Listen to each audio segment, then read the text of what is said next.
Hello, everybody. Welcome to a new unit that we're starting this week. So the unit is going to be on research. We're going to be creating over the next couple of weeks.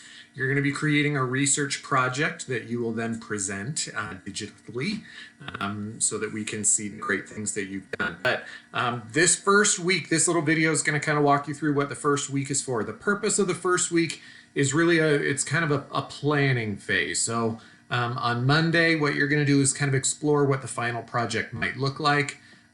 Tuesday and Wednesday, you'll start narrowing down on what do I want to research, what do I want to look at specifically within that topic. And then Thursday and Friday, you'll kind of plan like, well, this is what I want my project to look like. This is what I want it to cover, all that sort of stuff. You'll notice that there are video directions for each day this week. It's really important that you watch those. That's because there's a lot of new and different things this week. Not as straightforward as last week where it was just a different kind of poem every day.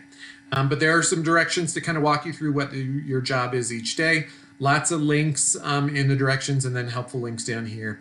And then each day you'll have some sort of activity to submit. Now remember, these links will not take you to the editable version. You'll always want to find the activity for the day on Google Classroom. We're doing a little bit better, or did a little bit better last week, finding those and turning those in than we did the week before. Still have a few people out there that are, it seems like maybe not finding what they need or maybe not submitting it in the right way. So make sure that you're keeping track. If I'm not getting it and I'm not receiving it, that'll probably be reflected in the gradebook too, so you can check your grades and stuff.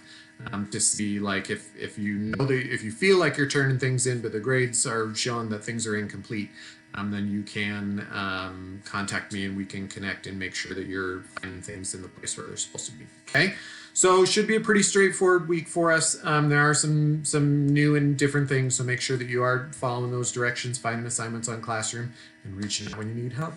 Good luck this week, everybody. See ya.